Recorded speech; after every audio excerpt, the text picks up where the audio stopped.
Have you ever wondered why some people seem to live long, healthy lives while others fall early, even when they appear to take care of themselves? I used to think it was all about genetics, luck, or just following the right diet. But after decades in medicine, I can tell you that most people completely overlook one crucial aspect of their health, something that can literally determine how long and well they live. And this isn't about a new drug or a fancy exercise routine. It's something much simpler, something that most of us already have the ability to improve, but we often ignore. In this video, we're going to explore what a 70-year-old doctor, someone who has seen thousands of patients over his career, calls the #1 reason most people die early. We'll break it down into practical steps you can apply to your life right now. By the end, you'll understand why small daily choices and habits matter more than you might think, and how taking action today can significantly improve your chances of living a longer, healthier, and more fulfilling life. Let's start with the first point, which is perhaps the most overlooked: managing chronic stress. Many of us think stress is just a mental state, something that comes and goes depending on the situation. But research shows that long-term, unmanaged stress literally damages your body. It raises inflammation, weakens your immune system, and increases the risk of heart disease, diabetes, and even cognitive decline. I've seen patients in their 60s and 70s who, despite eating well and exercising, struggled with health issues simply because their stress levels were consistently high. So how do we manage it effectively? The first step is awareness. Pay attention to your body and mind. Notice when your shoulders tense up, when your heart races over minor problems, or when your sleep is interrupted by worries. These are signs that your stress is silently harming you. Once you recognize it, you can start to implement small, actionable strategies, deep breathing exercises, gentle walks, or even short periods of meditation. You don't need hours a day, just a few minutes consistently can make a world of difference. The second point is nutrition, not in the sense of trendy diets or magic foods, but in cultivating consistent, healthy eating habits. Many people believe they can eat whatever they want as long as they move a lot, but your body after 60 doesn't recover like it used to. The doctor I mentioned emphasizes eating foods that reduce inflammation and support overall vitality, plenty of vegetables, moderate amounts of lean protein, whole grains, and healthy fats like olive oil or nuts. Equally important is reducing processed foods, excessive sugar, and refined carbs, which can accelerate chronic conditions and weaken your body's natural defenses. Hydration is often overlooked, too. Many seniors don't drink enough water because their sense of thirst diminishes with age, but staying hydrated supports kidney function, digestion, and even brain health. Carry a water bottle, sip regularly, and make it a habit to check in with your body throughout the day. Another key factor, which ties both stress and nutrition together, is sleep. I can't stress this enough: sleep is not a luxury, it's a vital pillar of health. Chronic sleep deprivation increases the risk of heart disease, obesity, diabetes, and cognitive decline. It also hampers your immune system, which is exactly what we want to protect as we age. Creating a simple, consistent bedtime routine, avoiding screens before sleep, and keeping your bedroom cool and quiet can dramatically improve the quality of your rest. As you start to notice, these first steps, stress management, mindful nutrition, and proper sleep, are all interconnected. One supports the other, and together they form a strong foundation for health that many people overlook entirely. It's not about doing everything perfectly, it's about consistent, small choices that reduce the long-term damage stress and poor lifestyle habits can cause. Now, having covered these first points, it's time to move into the next part, where we'll explore how movement, social connection, and mental engagement further protect your health and dramatically increase your chances of living a longer, more vibrant life. These are the habits that often separate those who thrive after 65 from those who face preventable health declines. Watching and feel that these insights are meaningful. Please type number 2 in the comments to let me know you're still with me. And if you haven't subscribed yet, I warmly invite you to do so, and don't forget to turn on the bell, so you won't miss any of our upcoming videos designed to uplift, inform, and inspire. Your support truly means a lot. It's what keeps us going and allows us to continue sharing thoughtful, helpful content just for you.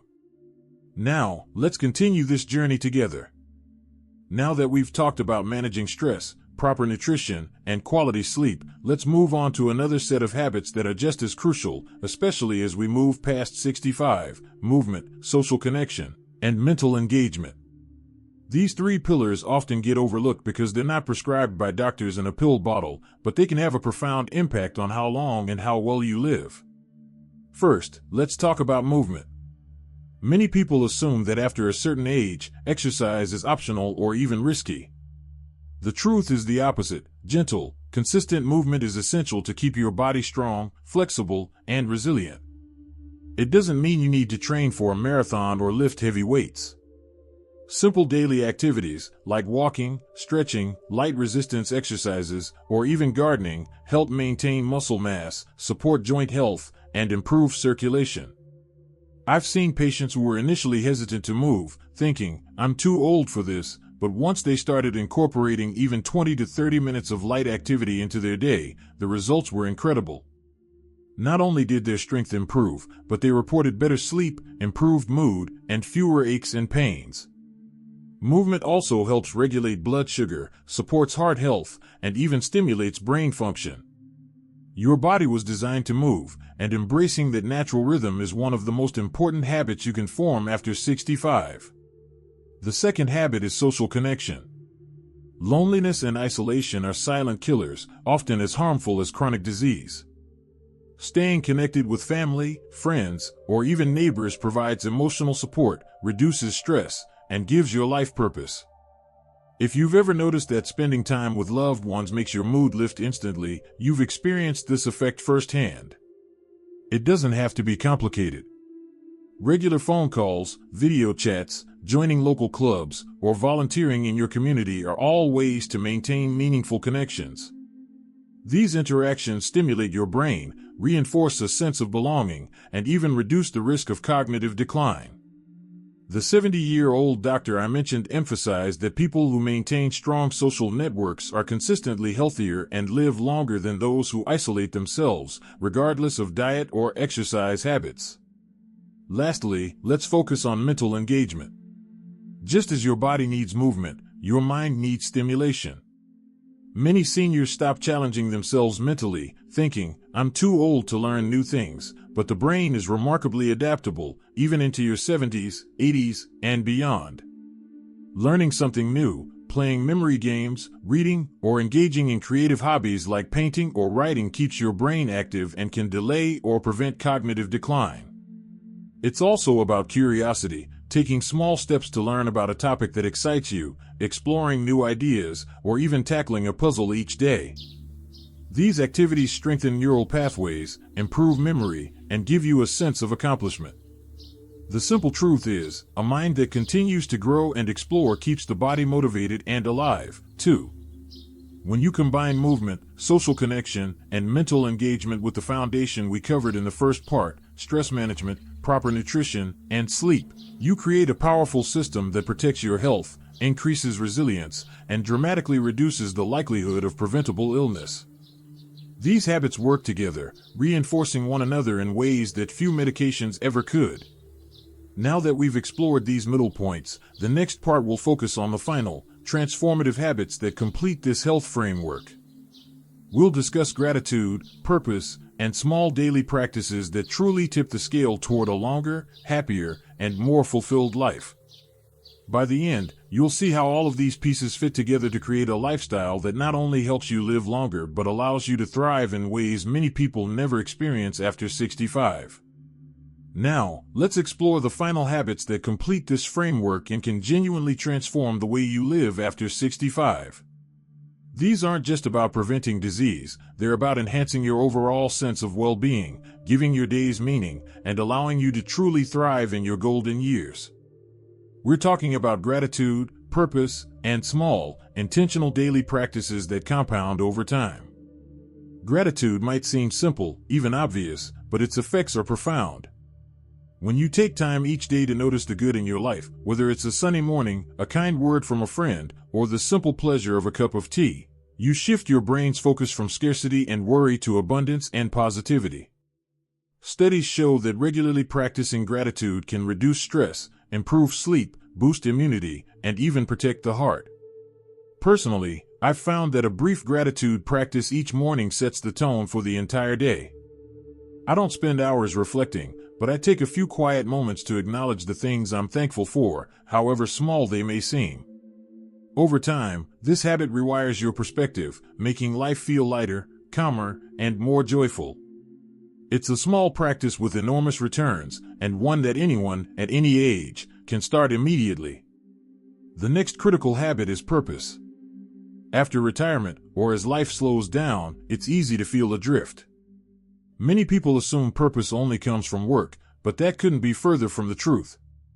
Purpose is about having a reason to get up in the morning, a meaningful goal that keeps you engaged and invested in life. This could be mentoring younger generations, volunteering, pursuing a long-held hobby, or even simply dedicating yourself to learning something new. Research consistently shows that people with a sense of purpose live longer, experience fewer chronic illnesses, and report higher levels of life satisfaction. I've spoken with patients who initially felt lost after retirement, but once they discovered something that truly mattered to them, their energy and vitality returned. Purpose fuels resilience. It gives you a reason to care for your body, mind, and relationships, which is why it's such a powerful predictor of health and longevity. Finally, let's talk about small, intentional daily practices. These are the tiny actions that might seem inconsequential on their own, but when repeated consistently, they have a compounding effect on your well-being. Drinking enough water, walking for 15 minutes, meditating for 5 minutes, keeping a daily journal, or even maintaining a positive mindset, these habits are simple, yet profoundly transformative over time. Consistency is key. You don't need to overhaul your life overnight. Instead, choose small, manageable habits and integrate them gradually. Over weeks and months, these seemingly minor actions become second nature, creating a lifestyle that supports health, happiness, and longevity.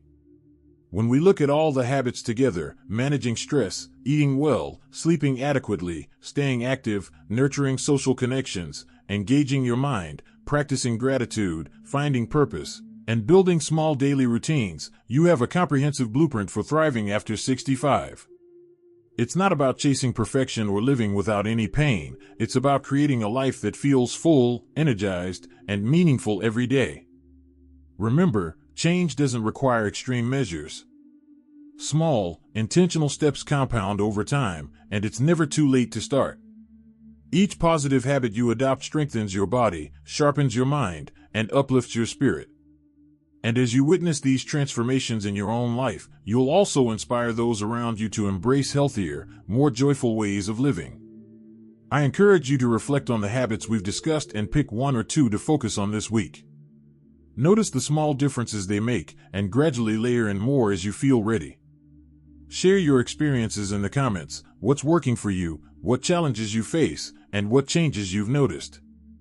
Your journey might inspire someone else to take their first steps toward better health and a more fulfilled life. If you found this video helpful, please give it a like, subscribe to the channel, and hit the notification bell for more tips that help you live your best life at any age. Life after 65 doesn't have to be about decline or limitation. It can be vibrant, exciting, and deeply rewarding. Here's to your health, your happiness, and to making every day count, no matter your age.